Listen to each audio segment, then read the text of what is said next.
just introduce yourself, Yeah. say who you are? Absolutely. I'm Jay Richards. I'm the author or the co-author of The Price of Panic, and I'm a professor at the Bush School of Business at Catholic University of America.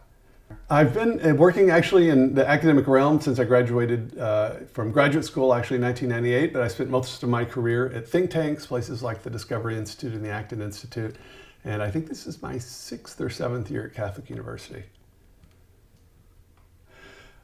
Well, the COVID-19 narrative started in the mid-spring with this idea that we were going to flatten the curve or we're going to slow the spread. In fact, the White House campaign was 15 days to slow the spread. The flatten the curve idea came from this famous image of two different case and death curves. And so there's a spiky curve in which a lot of people got sick all at once, overwhelmed the healthcare system, and so you got people dying both of COVID and also just from not getting care. So the idea is that by locking everyone down, we would flatten the curve. That is, the same number of people would still get it. It's the same area under both curves, but people would get it spread out over more time, and so that would give time essentially for the healthcare system to handle it. Well, what actually happened is the healthcare system absorbed the shock. We had thousands of beds at the Javits Center that continued to be open, a Navy ship that sat next to Manhattan that had no use. And so the story almost immediately changed. The narrative for a couple of weeks was that, well, we're just as a temporary measure in order to ease up on the pain of the healthcare system. It transitioned seamlessly into effectively a kind of rolling barrage of lockdowns and shutdowns and quarantines and mask wearings, presumably in order to just prevent the spread of the virus itself, which was very much an untested idea. In fact, in epidemiology, it's well known that you're not going to be able to do that indefinitely. And of course, the effects of the lockdowns themselves, when you do them over a long period of time, are devastating. We're now 7-8 months into this, and we're still trying this idea of the lockdowns. And it's not even exactly clear at this point what the argument is. Perhaps we're waiting for the perfect vaccine or something. But it's clear that from the very beginning in, say, March of 2020 until late 2020, the narrative changed 3 or 4 times. Always the same policy, massive lockdowns and quarantines, but with changing justification. And what did you think when you saw the narrative change the first time?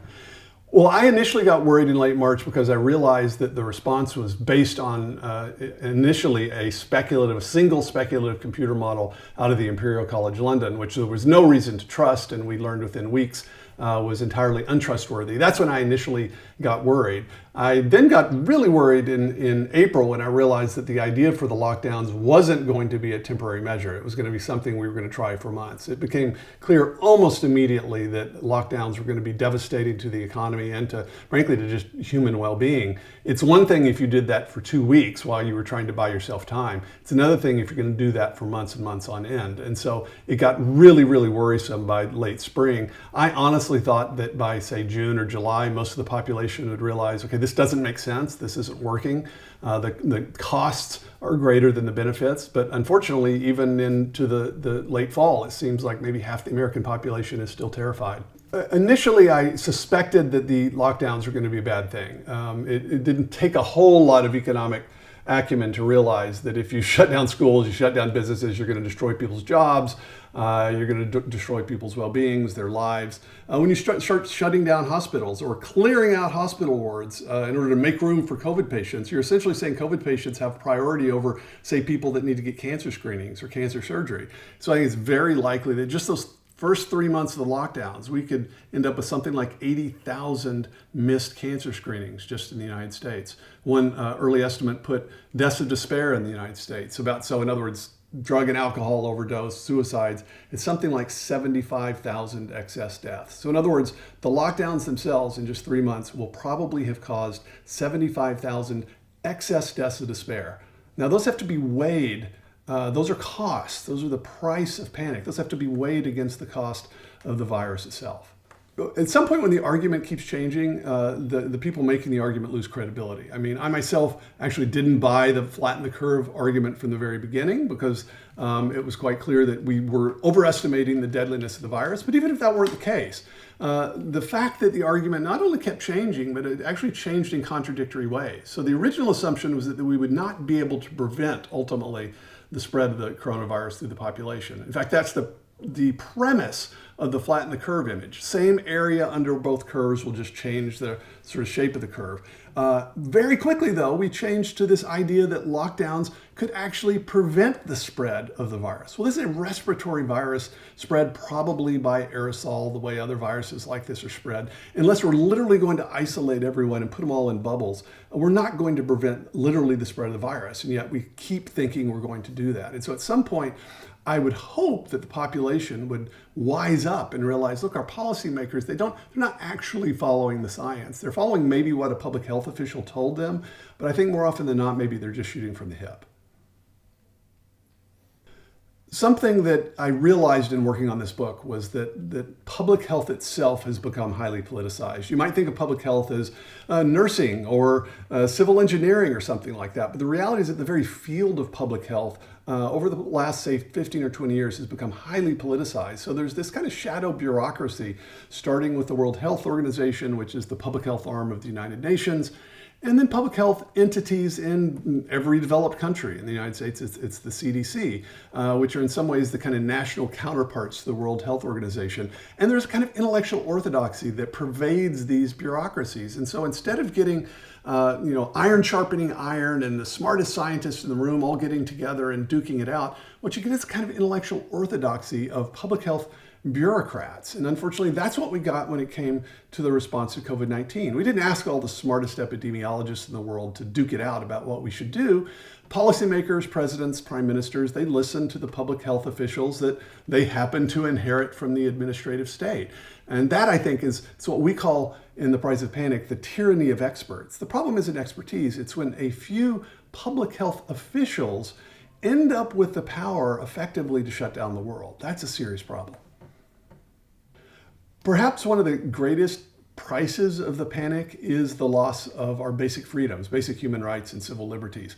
And most people, of course, if told, okay, you need to stay inside for your own good, at least in the United States, we would all object to that. On the left, people would object to fascism. On the right, we'd be talking about the First Amendment. No one would just be told, you've got to stay in your house for your own good. Instead, we're told, you need to stay in your house for the good of other people.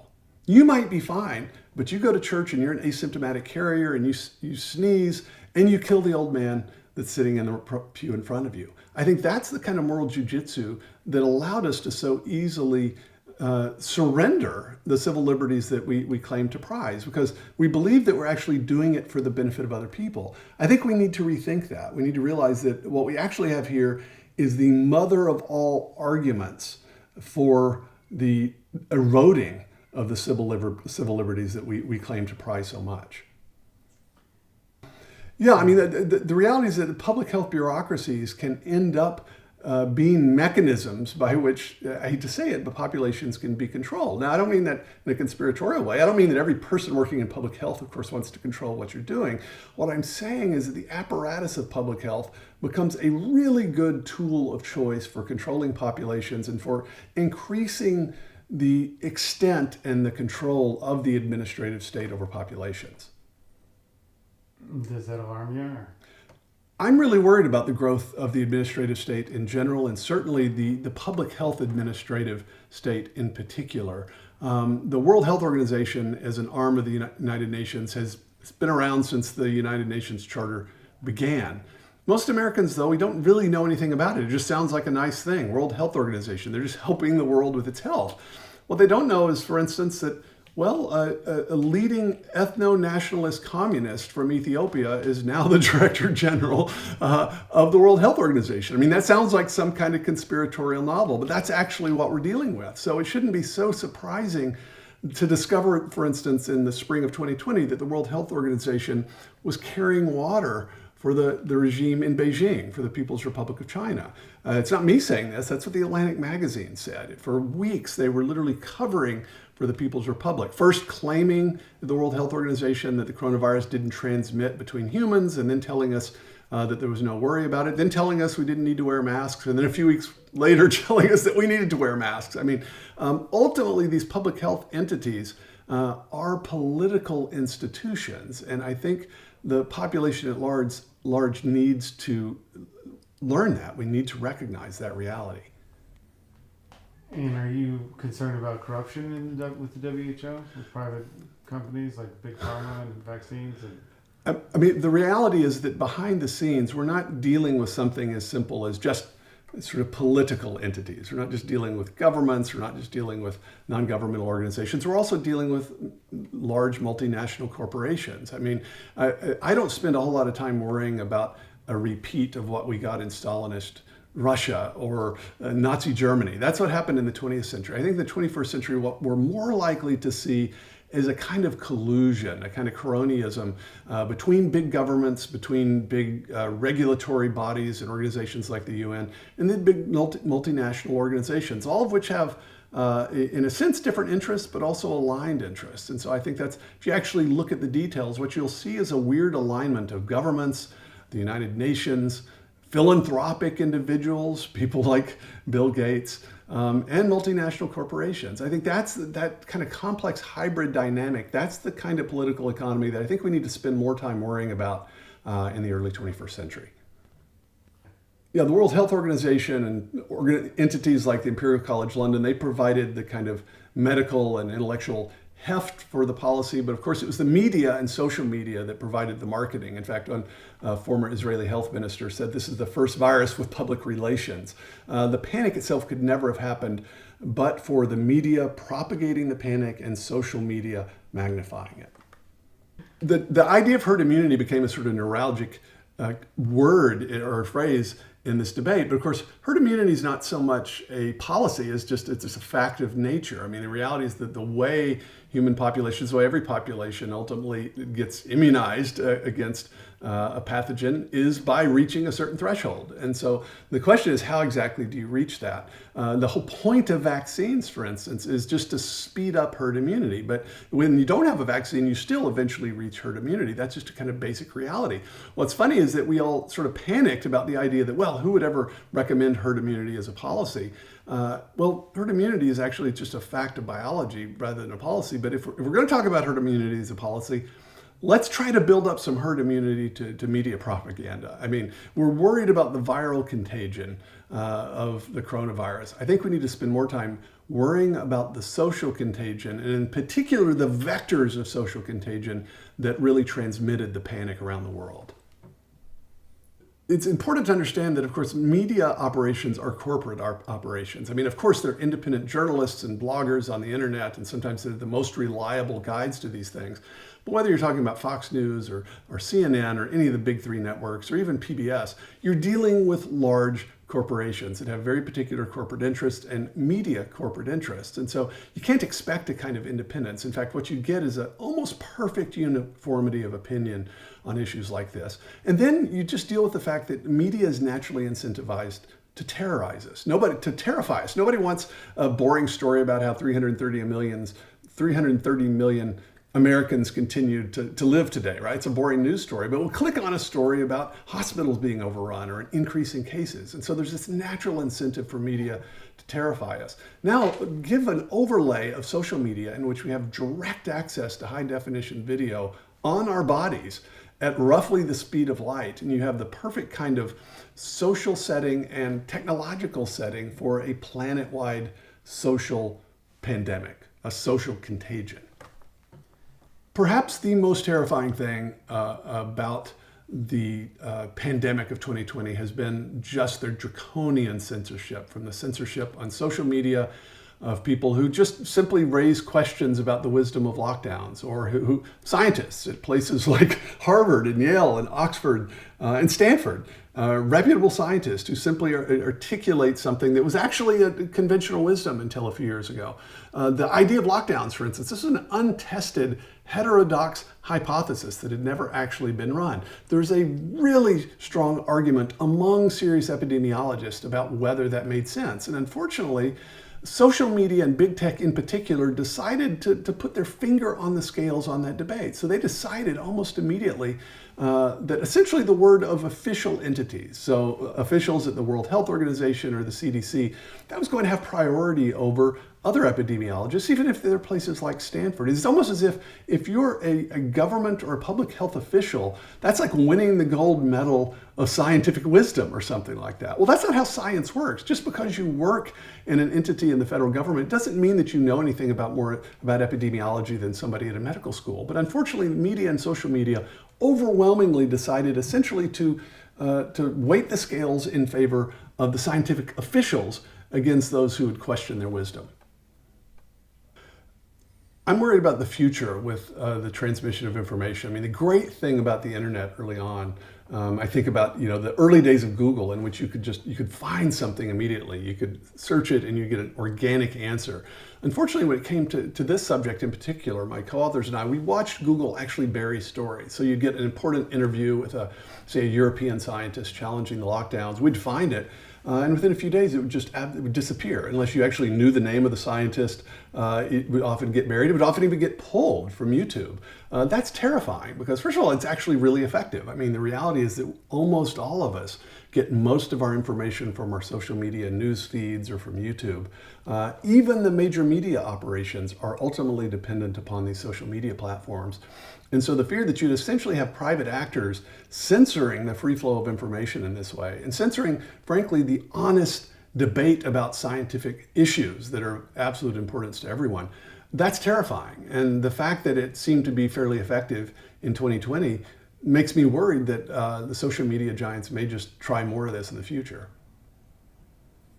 Honestly, if you spend too much time studying the pandemic of 2020, especially its social and political aspects, you constantly have to remind yourself that you're not inside one of those 1970s apocalyptic novels that some of us read that grew up during that time. I mean, it's really very strange, but you have these kind of weird collusive actors between multi-billionaire philanthropists and large multinational corporations and large entities like the World Health Organization and the United Nations, even discussion of the unified currency and the control of people's movements based on vaccines. I mean, it almost sounds like something that you'd make up, but it doesn't take very long in studying this to realize, well, gosh, I don't want to believe a crazy conspiracy theory, but if people are conspiring to do bad things, I want to know. And even if they're not conspiring, even if this is a kind of conspiracy of consensus, which is what I tend to think. I tend to think that you don't actually need a central command telling everyone what to do. If you get a large number of elites in positions of power, all thinking exactly alike, there's a kind of spontaneous order to that in that they simply think about the world in exactly the same way. They think in a kind of technocratic way in which if the smartest technocrats can just be put in charge, we'll all be a lot better off. I think that's what we're dealing with. We're dealing with the rise of the kind of 21st century technocracy on a global level. Is it taking some courage for you this year to talk about this? Or? Anyone that wants to write about this has to sort of take a deep breath, especially if you're an academic. My co-authors and I all sort of worried, okay, what's going to happen? Are we going to lose all of our friends? The reality is you have nasty things happen to you on Twitter. I've had interviews pulled off of YouTube for advocating self-harm, which is of course absurd. But the worst thing that I've had happen is probably being attacked on Twitter. And so I always feel like, look, if that's the worst thing that ever happens to me, I should thank my lucky stars. But the reality is it does, especially if you're in academic circles, it takes some courage, or at least takes some craziness, or just some willingness to challenge the conventional wisdom, because the conventional narrative on this, it was set in 15 minutes in the middle of March, and it never moved. We were told what the official story was supposed to be from the very beginning before we knew anything. And now we know far more than we did 7 months ago, and yet we're still being told the same thing. I mean, at some point, we have to let the evidence challenge the official narrative.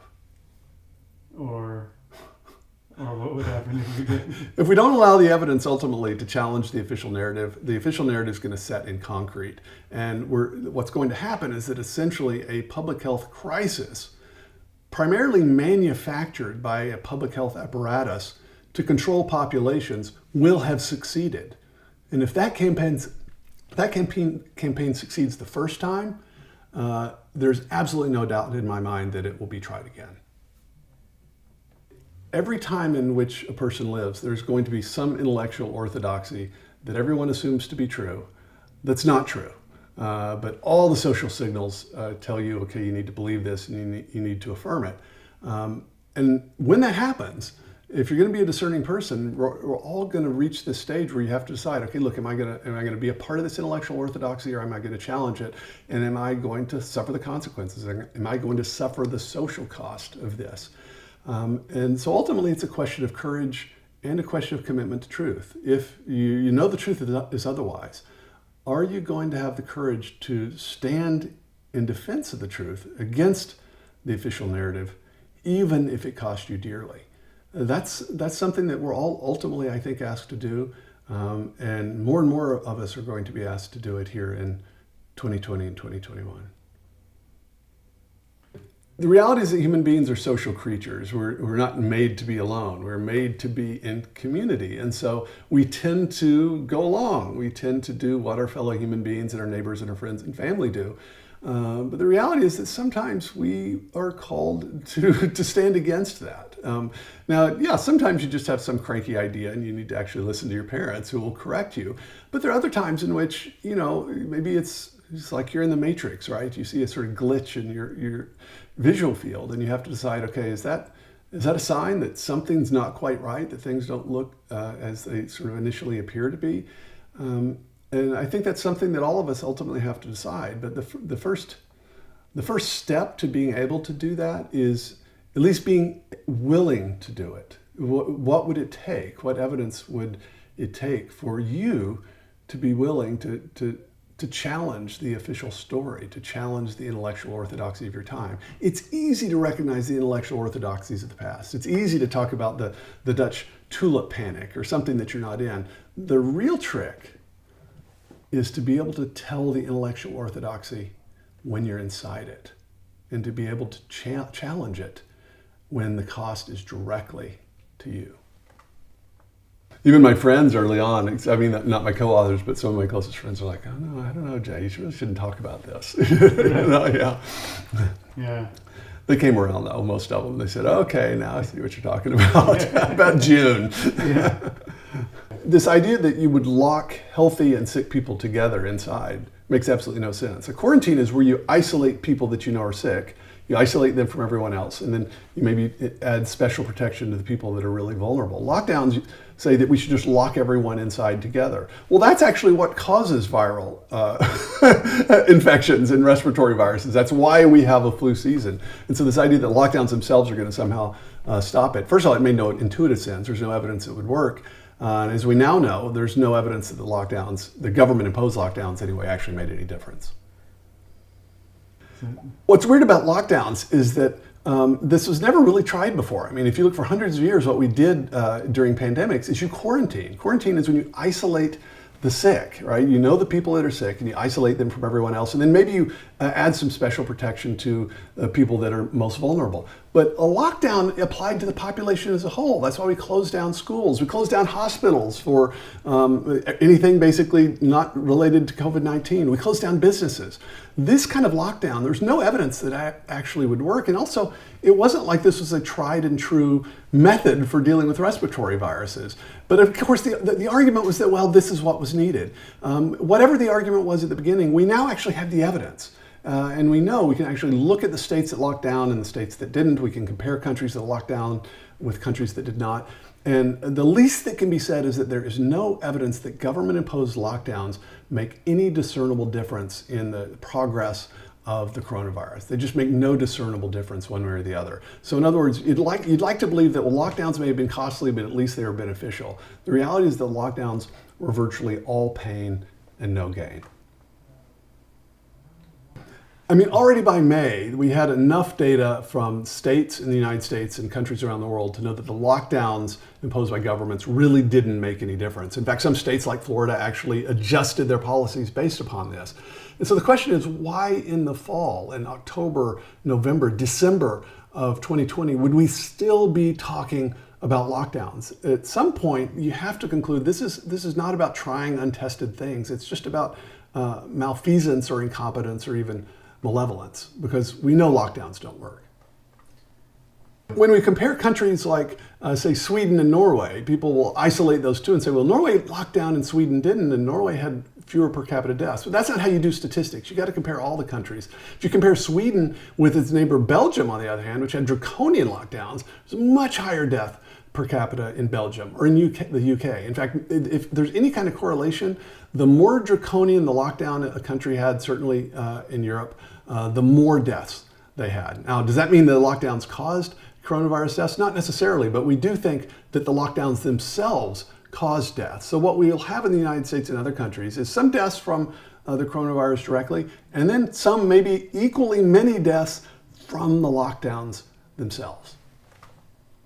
If the lockdowns made a difference, we should have actually seen an effect. When you look at the case curves and the death curves, you should see a signal in the noise. You should see the effect of the lockdowns in the curves themselves. But if you actually do that, if you compare the states of the United States against each other, you compare the countries of the world against each other, and you map them according to the dates of lockdowns or against countries that didn't lock down, there's no signature of the lockdowns. In other words, the lockdowns made no discernible difference in the spread of the virus, either in individual US states or in countries around the world. The data is in. Lockdowns do not work. So why are we still talking about them, and why are public health officials still advocating them?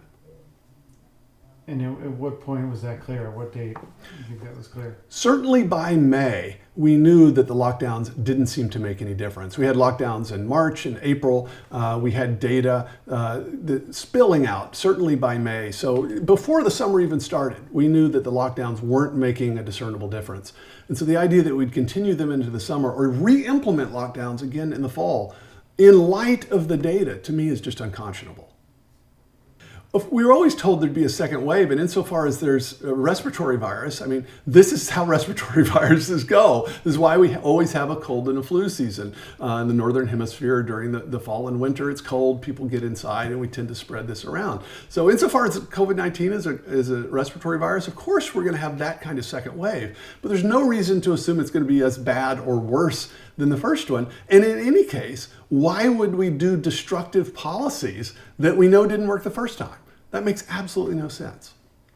What's weird economically is that, of course, the shutdowns applied mostly to small businesses, small little car shops or Mexican restaurants owned by families. They didn't apply to large, big box stores or massive digital companies like Amazon. And so in many ways, this was the kind of mother of all boons for the digital economy. If you were working in the digital economy, you could work from home, or you're one of these large companies, you likely saw growth. You likely saw improvement. If you had a small family-owned business, you almost certainly had a lockdown imposed upon you. And so the reality is that whether by intention or not, what we saw is a kind of massive transfer of wealth in the economy away from all of these tens of thousands of small and often family-owned businesses toward very large publicly owned businesses that happen to benefit from the digital economy. I would think whether you're left, right, center, libertarian, whatever, that's something that ought to trouble you. That's one of the costs of the social contagion. That's one of the prices of the panic. What's weird economically is that, of course, the shutdowns applied mostly to small businesses, small little car shops or Mexican restaurants owned by families. They didn't apply to large, big box stores or massive digital companies like Amazon. And so in many ways, this was the kind of mother of all boons for the digital economy. If you were working in the digital economy, you could work from home, or you're one of these large companies, you likely saw growth. You likely saw improvement. If you had a small family-owned business, you almost certainly had a lockdown imposed upon you. And so the reality is that whether by intention or not, what we saw is a kind of massive transfer of wealth in the economy away from all of these tens of thousands of small and often family-owned businesses toward very large publicly owned businesses that happen to benefit from the digital economy. I would think whether you're left, right, center, libertarian, whatever, that's something that ought to trouble you. That's one of the costs of the social contagion. That's one of the prices of the panic. And you think we're seeing, are you concerned about maybe the growth of sort of world socialism from this? It's sort of achieving the same goals as communism, except through a sort of public health, economic. Everyone's now going to be thrown into the hands of their creditors, or dependent on the state for handouts. That's with the roll in of this universal basic income. Right. is now sort of the government's elected. They need to do that. Well, What's funny is that we're all expecting the political crisis of the past. So I spend a lot of time thinking about socialism of the 20th century.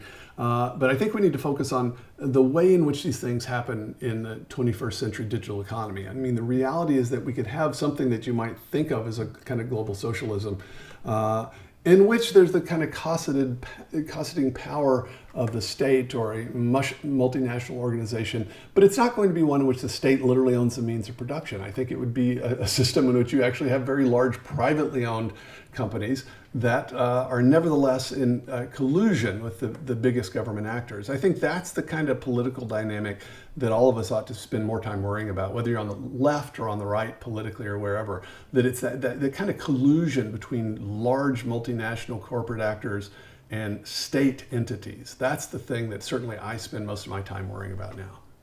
Well, because what you think of is like the state ownership of means of production, like they did in the 20s, right? Like when they centralized all the farms, which even Lenin had to realize that this didn't work, and they implemented some market reforms. But now, I mean, you get this kind of weird dynamic in which you have, especially the corporations that are in charge of information, right? I don't spend all that much time worrying about Chevrolet, but I spend a lot of time worrying about Google, you know? These companies got big initially by being good at what they did. It's not like they became big by being evil. They became good by serving customers. But now, having become almost these semi-monopolies, now I think they're misusing their power. And we're seeing the contours of a kind of cronyism in which you get this collusion between a vast regulatory state and these private companies. And that's something I think that's worth worrying about. Yeah, it's pretty alarming. I know. Yeah. It is. I'm working on there's a book right now, and I'm working on a chapter on Catholic social teaching and different economic issues, and mine is Catholic social teaching and cronyism. So I'm trying to figure this out. That's cool. Yeah. And then maybe could you show us your book? Oh, absolutely. Let's see. I've got one back here somewhere. Let's see. I've got one right here. Oh, it's under the skull, huh? Oh yeah. Oh, there is one up there. Yeah. So here it is. Yeah, it's The Price of Panic. Okay. Could you tell us what it's about? Yeah, so The Price of Panic is essentially self-descriptive. So we think certainly the virus itself is a serious thing. A lot of people get sick and some people die of it. But we think the panic itself had as many or perhaps even more costs than the virus itself. In fact, we think just in the United States, more deaths will result from the lockdowns than from the coronavirus itself. That's the price of panic. It's not just a viral contagion, it's a social contagion. In The Price of Panic, we argue that the real story of 2020, the story that historians will write about 50 years from now, is not the coronavirus itself. It's not the viral contagion so much as the global social contagion of panic. And what is that doing to our society, all this madness that's here?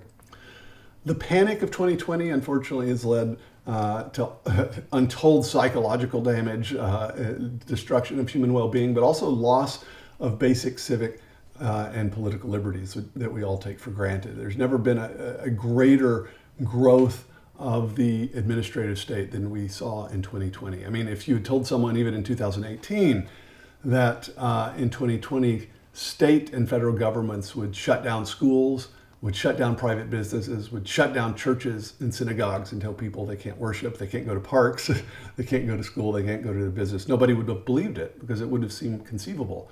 But once you have a public health crisis in which you have to do this for the benefit of other people, that was the key that unlocked that growth in political power that would have seemed unimaginable 2 years ago.